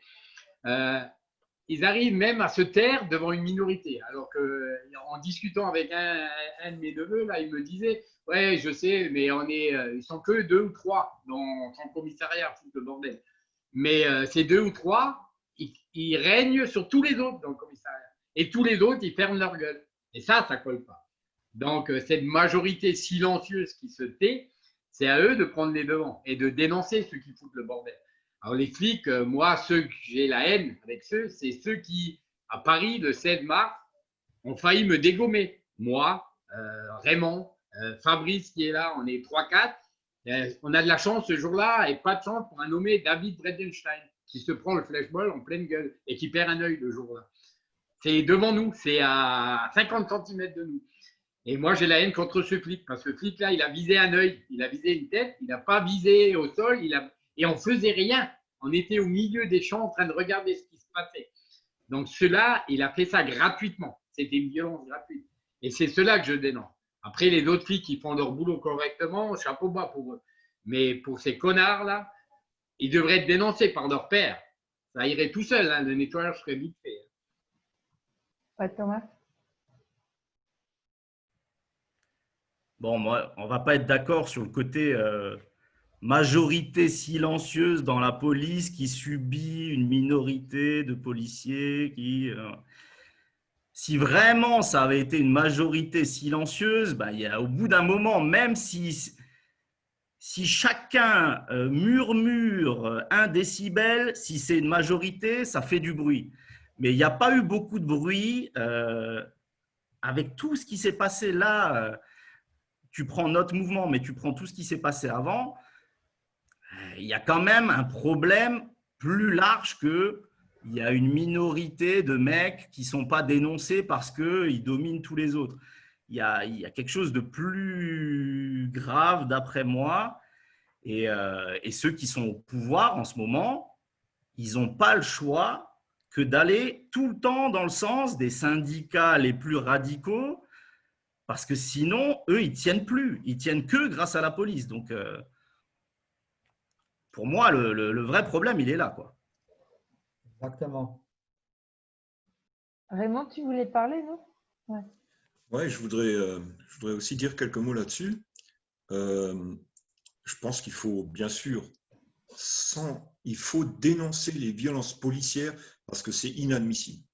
Et pas seulement les violences policières, mais aussi les complaisances, les « je couvre mon copain », les faux rapports, les gens, des gens honnêtes qui sont en prison parce que 2-3 salopards se sont mis d'accord pour faire un faux témoignage. Ça, c'est absolument inadmissible et il faudra le dénoncer jusqu'au dernier soupir.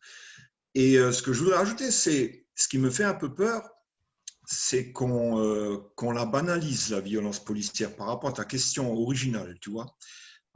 Mais qu'est-ce qu'on peut faire d'autre? On est toujours en train on parle presque plus que de ça parce que il y a presque plus que ça tous les jours. Et dans le même temps, nos revendications, tout ça, on les a pas paumées. Mais j'ai peur qu'à force de la dénoncer, on la banalise. Et quelque chose aussi que je voudrais terminer là-dessus, j'ai vu ça c'est mon expérience personnelle au fil des manifs, un comportement très différent entre la police et la gendarmerie. Et je crois que c'est c'est vraiment une partie du problème. La police par rapport à la gendarmerie, elle est pas du tout encadrée. Il y a toute une bande de chiens fous là qui sont totalement en roue libre et qui font ce qu'ils veulent, qui sont certainement et souvent même encouragés par leur hiérarchie, puisqu'au plus haut niveau, on finit par décorer des policiers qui tabassent les mecs contre les murs, etc. Les médailles de la honte. Et donc, d'un côté, on a des gens qui sont structurés avec une hiérarchie où il n'y a pas de place au libre arbitre. Tout est calibré. Et ils sont beaucoup moins dangereux. Ils réagissent d'une manière beaucoup plus professionnelle dans les manifs. Quand il y a tout qui barde. Et bien souvent, quand le bordel il arrive, c'est parce qu'il y a des policiers, la BAC, les voltigeurs, que je me refuse à appeler les braves, qui viennent foutre le bordel. Ça, il faut les dénoncer, quitte à banaliser la violence. Voilà. Bon, on va essayer de passer aux questions des auditeurs, comme on dit. Alors, d'abord, il y a Poilu. Donc, salut Poilu, parce que on le connaît. Alors, pas sûr de bien comprendre. Ce soir, nous sommes en live sur Facebook via une conférence Zoom. Pourquoi continuer à utiliser ce vecteur de communication?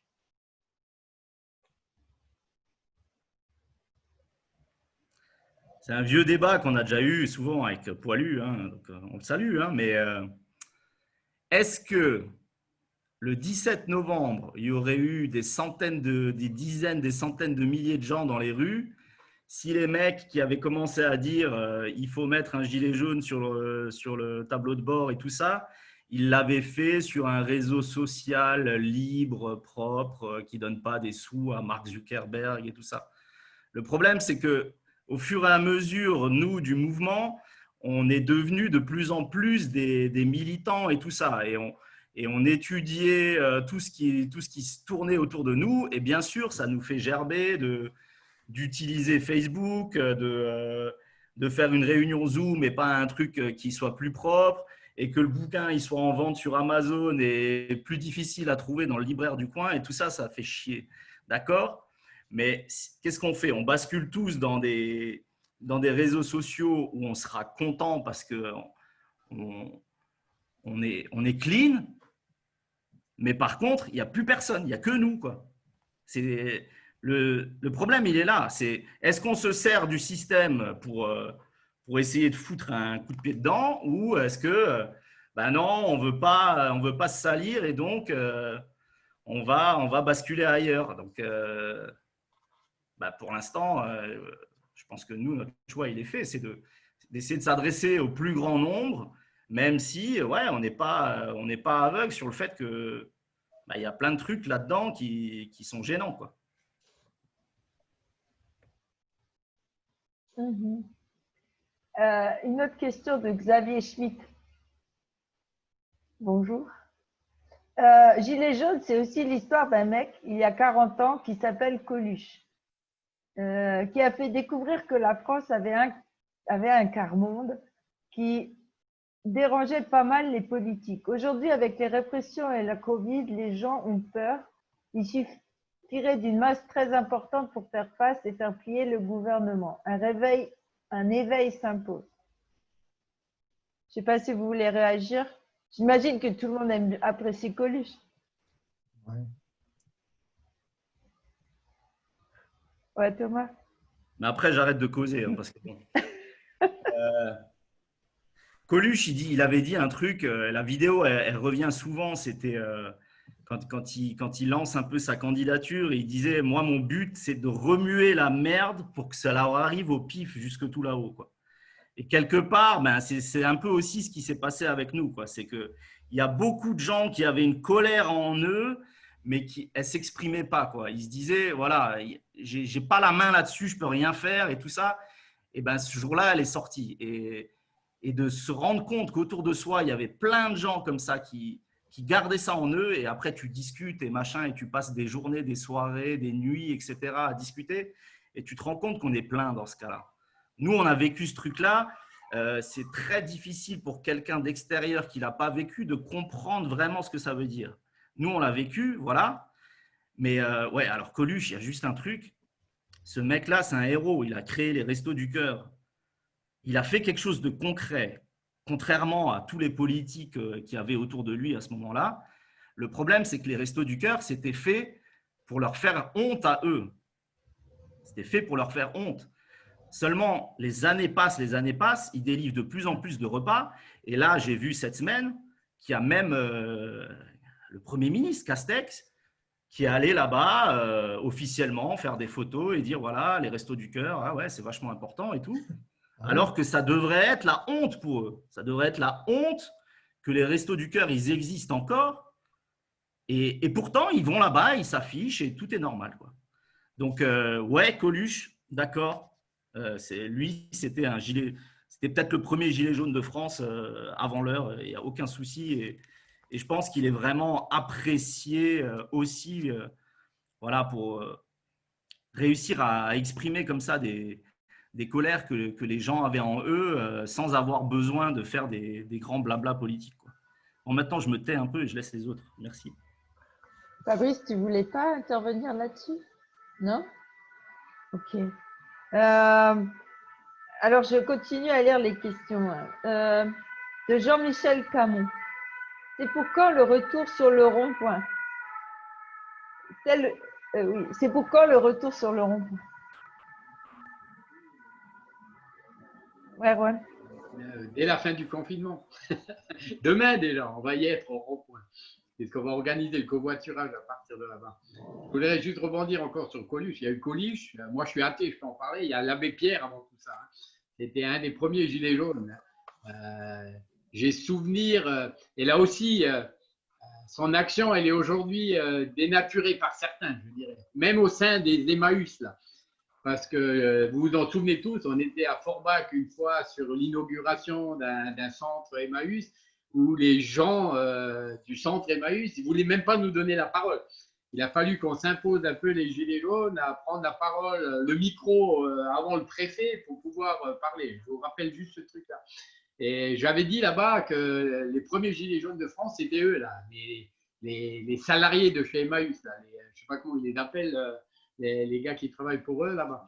Mais même là, c'est déjà dénaturé, puisque c'est les politiques qui se servent de ces associations pour faire leur propre propagande. Ça ne peut pas coller. Et aujourd'hui, tout ça, c'est banalisé. Les restos du cœur, Emmaüs, c'est comme un commerce, je dirais. Hein. Ils sont là, c'est normal qu'ils distribuent des repas à ceux qui ont. Voilà, c'est normal. Alors que c'est l'État qui devrait le faire. Non, mais c'est normal que ce soit Emmaüs, c'est normal que ce soit les restos du cœur. C'est rentré. Et c'est ça l'éveil des consciences. C'est ce que tu disais, Thomas. C'est là-dessus qu'il faut qu'on travaille. Encore et encore. Pour que ça rentre dans la tête des gens en leur disant, putain, c'est pas normal qu'il y ait encore des restos du cœur en 2020. On est en 2020, 6e puissance mondiale. Tout le temps, ils semblent l'oublier. Et cet argent magique, moi je terminerai aussi là-dessus, cet argent magique que le président refusait à une soignante, c'était dans un hôpital, où il a dit, madame, l'argent magique n'existe pas. Aujourd'hui, putain, je sais pas, ils sont tous devenus magiciens, parce que ça coule là. Je sais pas qu'est-ce qu'ils ont ouvert comme coffre, je sais pas où ils ont trouvé, il devait y en avoir de planqués, mais putain, les milliards, ils y vont. Hein. Et ça coule à flot. Mais toujours dans le même sens, vers les premiers de cordée, jamais vers les premiers de corvée. C'est ça qu'il faut retenir. Voilà, je terminerai là-dessus. Il y en avait d'autres, non? Personne ne les… Alors, encore une question de Poilu. Alors, il écrit que dans le livre, on cite les intervenants. Je ne sais pas de quels intervenants il veut parler. Sans doute, on donne le nom à nous. Un choix délibéré, d'après ce qu'on dit. Est-ce que n'avez-vous pas peur des représailles du gouvernement? Alors, pour moi, non. J'ai l'habitude. Dans un autre pays. Moi, je tremble. Non, mais d'autant, on n'a donné que les prénoms. Hein. Oui, c'était voulu, ça. Hein, de toute façon. Moi, je dirais, personnellement, je suis allé sur le rond-point, pas pour avoir peur. Hein. On s'est affiché, à Saint-Avold, on a quasiment tous mis notre nom sur le gilet jaune. Je ne sais pas si tu as ton nom, Philippe, tu peux juste montrer le gilet. Tout le monde a son nom sur le gilet jaune. Et le rond-point auquel on appartenait. Donc, peur des représailles, je crois qu'elles sont déjà tombées, les représailles. Hein. Certains d'entre nous sont plus visés que d'autres. Quand les amendes tombent, hein, on vient nous chercher. Certains d'entre nous, on garde à vue, d'autres pas, mais c'est pour essayer de faire peur aux autres. Mais bon, ça n'a pas marché, je dirais. Après, dans le livre se trouvent les noms de tous ceux qui ont voulu donner leur écrit. Moi, j'ai un regret. On a dit 100 personnes, c'est pas mal, mais moi, j'ai un regret. Putain, dans ce rond-point, on était à des moments, je ne vais pas le dire le premier jour, on était 2500 ou 3000, mais à un moment, on s'est trouvé à 300, 400. Aujourd'hui, il y en a, en lisant le livre, ils doivent regretter de ne pas y être. Ils doivent regretter de ne pas avoir fait l'effort d'écrire leur petite histoire personnelle. C'est pas que François n'ait pas insisté, parce qu'il a insisté dans toutes nos réunions du mercredi en disant « Venez me voir, si vous n'arrivez pas à écrire vous-même, venez me voir, je vais l'écrire pour vous, votre histoire. Vous me la racontez, je la mettrai en forme. » Et aujourd'hui, certains, alors moi je suis allé en chercher certains, en leur demandant « Il faut que tu écrives, tu as participé au truc, il faut écrire. » Certains ont fait l'effort, d'autres n'ont pas fait l'effort. Et aujourd'hui, ils doivent le regretter. Mais s'ils le regrettent, qu'ils viennent vers François. Peut-être qu'on écrira le tome 2. Et 600 prochains jours des Gilets jaunes. Il y a encore une question de Christophe Scrim. Je la lis. Votre mouvement était beau, spontané, solidaire, et vous avez su attirer énormément de monde qui n'envisageait même pas ça un jour, de se retrouver au bord de la route. Ce qui est dommage, c'est le chemin que vous avez pris. Ce n'est pas le bon, hélas. Mais le problème, c'est qu'il ne précise pas quel chemin on a pris. Donc, si Christophe, si vous pouviez préciser quel chemin on a pris. Ben, nous, on connaît Monsieur Scrim.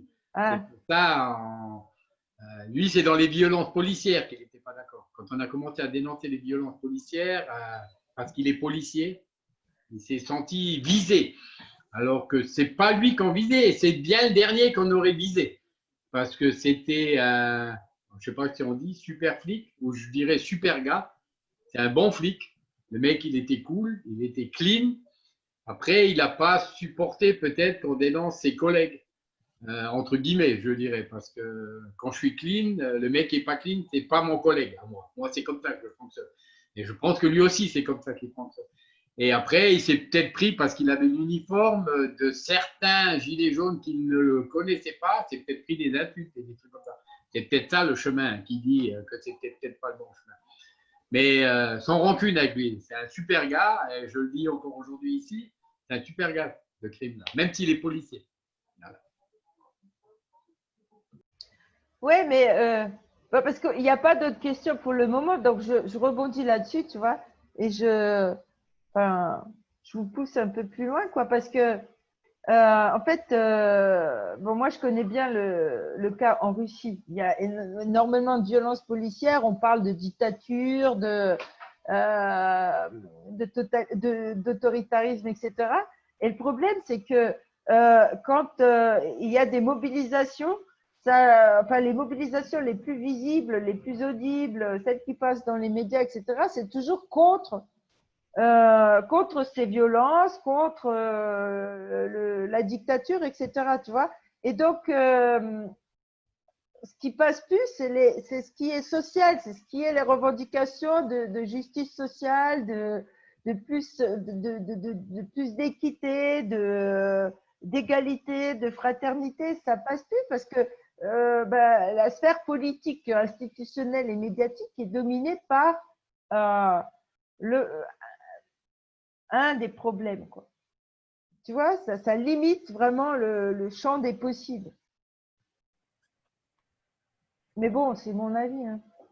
Thomas, tu avais dit que tu disais plus rien. Ouais, trop tentant. À choisir, moi je préfère que dans les médias, ils parlent un petit peu en ce moment des violences policières. Moi, il y a quand même un truc. Les gens ont beaucoup critiqué les gilets jaunes, mais quand on était au plus fort du mouvement, hein, je parle, voilà, les premiers mois, là, les mois magiques où les gens, ils s'arrêtent. Il y avait des blocages au rond-point, les gens, ils s'arrêtaient, ils venaient de faire leurs courses, ils te donnaient des trucs qu'ils avaient fait, des courses qu'ils avaient faites, ils te disaient « Moi, je ne peux pas venir avec vous, mais je vous soutiens, machin et tout ça. » Cette époque-là, dans les médias, ils ne comprenaient pas ce qui se passait. Ils ne comprenaient pas qu'il y ait des manifs où ils racontaient que nous, on cassait tout et que la population, elle continuait à nous soutenir. Ils ne comprenaient pas ça. Et ils ont commencé à devoir faire venir sur leur plateau des gens autres que tous les couillons qu'ils ont d'habitude sur leur plateau, qui n'ont jamais rien vécu de leur vie, ou alors les mecs qui ont fait mai 68 et qui depuis parlent des manifs comme si c'était des experts, quoi. Et ce moment-là… De quoi? Tu vises quelqu'un en particulier? Non, je ne veux pas citer de nom, on s'en fout. Mais comment dire? Là, je suis en train de perdre le fil de ma pensée, vous m'avez interrompu. Non, ce qui… Si, j'ai perdu le fil de ma pensée, putain, merde. La violence et les plateaux télé. Ouais. Ouais, la violence et les plateaux télé. À ce moment-là, les gens, sur les plateaux, parlaient de nos revendications. Il n'y avait même pas CNews, ils arrivaient à dérailler leur débat en disant islam, quartier, je ne sais pas quoi. Plus personne parlait de ça. Plus personne parlait de ça.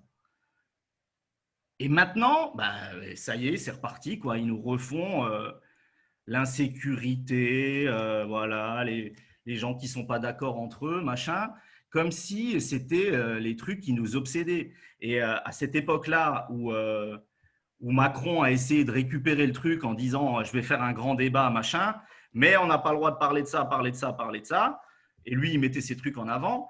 Sur les réseaux, là, quand chacun a bidouillé dans son coin et qu'on a essayé de faire remonter quelles étaient les attentes des gens, mais c'était ça, c'était le social, c'était putain, je veux de la bouffe dans ma gamelle, je veux pouvoir vivre dignement de mon travail sans que je sois pris à la gorge, quoi. Et le reste, les gens s'en foutaient, quoi. Et quand tu interrogeais des milliers de gens, c'est ces choses-là qui reviennent. Mais maintenant, là, qu'on est nouveau tous le cul chez nous à la maison, ben, on allume la télé et on entend de nouveau les mêmes conneries à longueur de journée. Et ben ça, on avait réussi, nous, à faire en sorte qu'il y a eu une parenthèse à ce moment-là. Ouais. Bon, après, ils ont très vite repris le truc en main. Hein, mais, c'est ça que je voulais dire en gros. Ouais. C'est énorme quand même ce qui s'est passé. La parenthèse. Ouais. Ah, salut Rosario. Bonjour tout le monde. On continue. Hein.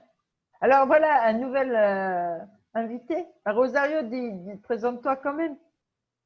Je m'appelle Rosario, gilet jaune depuis le début avec mon épouse Marie-Reine. Dans le groupe de Gilets jaunes de Saint-Avold, je m'occupe surtout de la communication. Vous êtes tous présentés là parce que je ne vous connais pas tous. Karine, je voulais juste un truc. J'étais un des premiers connectés là, avec Mariana, excuse-moi. Oui. Et Romain, il s'appelait, non, le gars de Sileps, là. Hein. Oui. Et Mariana doit partir à 20h30, si je ne me trompe pas, si j'ai bien retenu. Donc, il est 37, déjà, il est en retard. Voilà. D'accord. Je ne sais pas comment elle peut te passer la main sur l'administration du débat. Il faudrait qu'on termine, c'est ça, Mariana? Non, pas du tout. Moi, j'ai dit que je vous quittais vers ce moment-là, mais continue et Romain est toujours là, donc il assure le live. D'accord. Okay. Pour vous dire que je n'irai pas jusqu'au bout. D'accord. Et Patrick et Romain sont là, donc pour vous dire bonsoir s'il faut que je me déconnecte. Ça marche. Et merci Juan pour penser à mes horaires. Bonsoir Mariana. Jaune, soucieux des autres. Par contre, je ne connais pas Mariana et Patrick. Patrick est un des fondateurs de Sileps. Voilà. Mariana, j'ai raté le début. Mariana, elle travaille aussi avec Sileps, voilà. Elle fait partie aussi du collectif Sileps. D'accord. Nos porte-voix. Écoutez, avant de finir, je voudrais quand même poser une question un peu plus rose. D'autant qu'on a parlé de Coluche, hein, et ce qui n'est pas passé pour l'instant dans ce qu'on a dit, c'est tout l'humour qui existe entre nous, qui existe sur les ronds-points. Hein, c'est les bons mots, les blagues. Je trouve que, et ça se retrouve dans le livre également, hein, tout ça, puisqu'il y a de l'humour, de l'humanité dans le bouquin, j'espère en tout cas. Et donc, le livre envoie aussi quand même un message plutôt optimiste. Hein, et pas seulement, ne met pas seulement le doigt sur ce qui ne va pas, on va dire. Il ouvre un certain horizon pour rêver et aller plus loin. Je voulais vous demander de dire quelque chose. Qu'est-ce que vous pourriez dire d'optimiste maintenant aux gens qui nous écoutent? Un message optimiste qui donne des raisons d'espérer.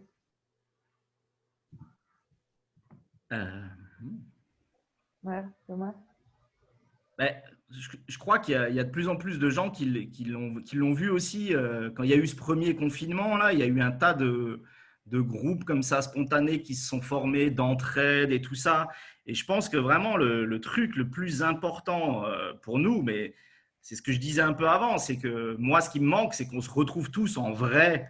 Alors, ça va être, on va boire une pinte ensemble, on va discuter, on va se marrer un peu, mais après, on va aussi cogiter.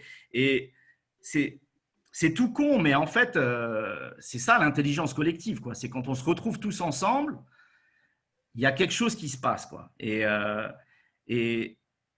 je pense qu'il y a beaucoup de gens, avant le 17 novembre, qui étaient chez eux.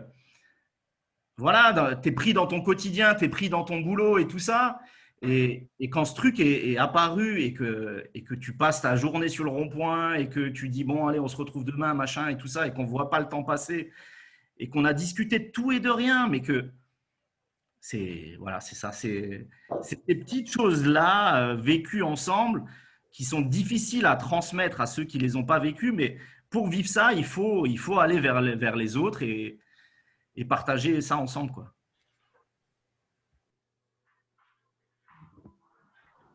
Ram?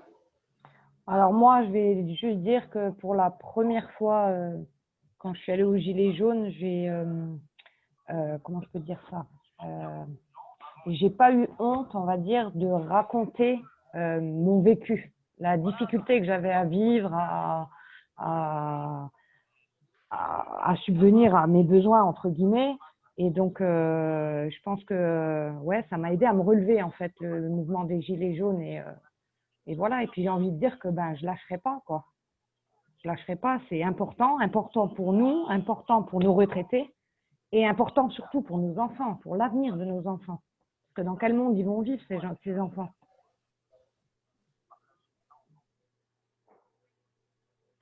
Ouais, François? Comme j'ai fait 68 et qu'on a un peu raté ça, on ne va pas rater celui-là. Donc, il faut s'y mettre à fond parce que 68, c'était pas trop ça. Il y avait beaucoup de monde dans la rue, mais ce qui a suivi derrière, ça a ramené à ça où on est aujourd'hui, hein. Donc, on ne va pas rater ce coup-là. Donc, il faut se mettre au boulot. Alors, comme j'ai dit avant, j'attends toujours vos suggestions, hein. C'est ouvert. Je ne vous lâcherai pas. Un message optimiste aux gens.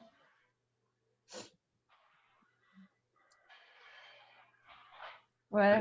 Le message optimiste, Ramona, elle a bien résumé. C'est tous ces gens qui sont venus et qui, comme je le disais au début, personne ne se connaît, et qui chacun va vers l'autre. Et on écoute les histoires et on écoute. C'est surtout ça. On écoute ce que les gens nous racontent. Alors, le mec qui te raconte qu'il a le 15 du mois le frigidaire vide, c'est pas nous qui allons lui remplir. On n'y arrive pas à lui remplir. Mais on l'écoute parce que personne ne l'écoutait. Et ce gars, aujourd'hui, Ramona a dit, elle a réussi à se reconstruire un peu, hein, ça a donné des envies à certains, ça a donné des exemples. Je reviens toujours avec Laurence, qui cumule les 3 travails, qui continue à les cumuler, ces 3 emplois. Là, ça a dit à des gens, merde, elle y arrive, elle cumule 3 emplois, pourquoi pas moi? C'est vrai que ce n'est pas les solutions, c'est pas l'optimisme, hein. C'est dire, putain, j'ai cumulé 3 emplois pour m'en sortir. Mais c'est qu'il y a des possibilités de faire. C'était surtout ça l'idée. Et on s'aperçoit aussi que si on ne va pas réclamer, il n'y a rien qui tombe. Il faut aller réclamer. Là, ça fait 600 jours qu'on réclame. On n'a pas eu grand-chose. Je rappellerai juste que ce qu'ils nous ont raconté, qu'on a quand même reçu 10 milliards. Je ne sais pas où ils sont tombés. Il y a 10 milliards qui sont tombés. Soi-disant, ils nous les ont sortis, primes d'activité et des choses comme ça. Il y a la CSG des retraités qui est tombée. Il y a plein de choses comme ça. Mais si on ne va pas aller chercher cet argent-là, si on ne va pas réclamer, ça ne tombe jamais. Si on attend dans son canapé que d'autres font, ça ne tombe jamais. Si on attend à la maison que le gouvernement fasse, ça ne tombe jamais. Les livres d'histoire nous disent toujours que c'est le gouvernement X qui a donné. Ils en oublient toujours ce qui s'est passé derrière. Les grèves, les revendications, les salariés qui se sont manifestés, des choses comme ça. Et la lueur d'espoir, c'est que demain, il faut continuer à être dans la rue et ça ne s'arrêtera jamais, ça, d'aller dans la rue pour réclamer. À part si on change de système. Et c'est l'espoir que j'ai, moi, c'est que ça arrive avant que je décède, ce truc-là. Ça fait 63 ans que je l'attends. C'est ça mon message d'espoir. C'est que les gens, ils se révoltent pour que ça change. Il faut qu'ils se révoltent et qu'il n'y a que par la révolution qu'on arrivera à faire changer les choses. Voilà. C'est ça mon message d'espoir et d'optimisme. Ouais, on va terminer là bientôt. Peut-être que ceux qui ont peu parlé. Morgane, tu as quelque chose à dire là-dessus? Non? Philippe? Nadia? Un petit bisou. Un petit bisou. Non, moi je suis d'accord avec tout ce qui est dit. De toute façon, on est sorti pour des causes justes, hein, de toute façon. Hein. À la base, c'est comme il disait, Juan, carburant. Et là, il y a de plus en plus de pauvres, je trouve, énormément. Et puis on a trouvé une solidarité, une fraternité aussi. Mais de plus, je sais pas comment expliquer, mais je trouve on a perdu nos bases, en fait. Il faudrait peut-être se regrouper. On n'a pas perdu nos bases, on les a toujours, mais je veux dire pour le carburant, pour les retraites, pour tout ce qui va se passer. Et on ne va pas vivre dans un monde super bien après. Donc, et pour mes enfants, hein, parce que je suis sortie, parce qu'on va laisser un monde de merde, pardon. Mais à rester, comme on dit, sur le canapé, ouais, on ne fera rien de plus. Donc, il faut sortir pour nos bases, ce qu'on avait avant. Merci. Parce que Gilets jaunes, on était bien avant. Moi, j'étais Gilets jaunes bien avant. Hein. J'habite dans un quartier, donc je vais vous le dire, on était Gilets jaunes bien avant le 17. Là, juste, on est sorti parce que voilà, on a trouvé un mouvement, on s'est reconnu. Et je me dis, waouh, tellement de gens qu'on ne connaissait pas. Donc, on revient tous sur les mêmes bases. Mais il ne faut pas lâcher, en fait, nos bases. Pourquoi on est sorti? Surtout. Voilà. C'est vrai que ça fait peur, le monde d'après. Ouais. C'est ouais. Comme là, ouais. Et on en a encore pour presque jusqu'en 2022. Ça craint. Ah, je sais pas. Ouais, ben j'espère. C'est bon. Ah merde, j'ai allumé. François.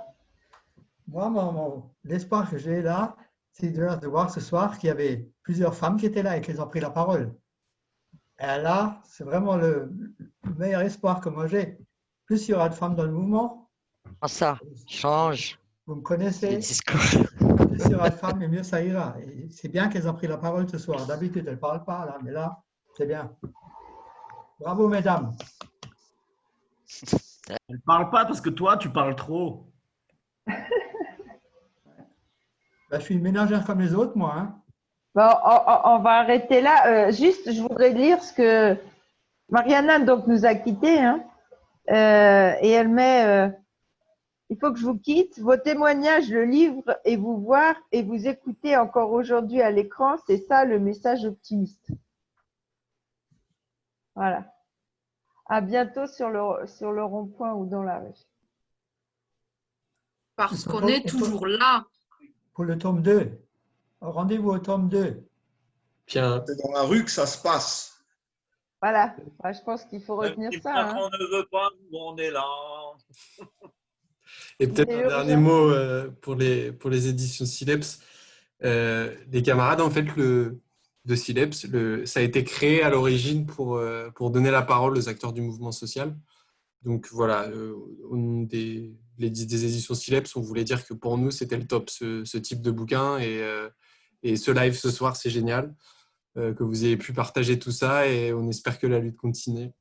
Et voilà, à bientôt et merci. Merci à Sileps. Merci. Merci à vous. Merci Sileps, merci tout le monde. Merci. Ciao. Ciao, Ciao. Et n'oublions Merci pas, on et lâche bonne soirée. rien. Voilà. On lâche rien. Ouais, n'oubliez lâchera pas, jamais. demain, manif à Metz. On va faire de la pub. Demain, manif à Metz, 14h, départ du rond-point à 13h, pour ceux qui voudraient venir. Alors, moi, j'ai qu'une voiture, hein, donc je peux mettre que 4 personnes dedans. Les autres, venez avec vos voitures, on essaie de les remplir. Oh là là. Moi, je Ça n'a fais pas de comme- voiture. Allez, je crois qu'il faut arrêter là. Allez, C'est fini, bonsoir. là. Ciao, Vous ciao. pouvez y aller, c'est fini. Ah ouais, super. Lâchez-vous, On peut se lâcher. On est resté sage. Ah, j'arrivais plus à me contrôler. Ah, t'étais en forme, Thomas. Moi, je pourrais pas être à Metz, alors filez un ou deux coups pour moi.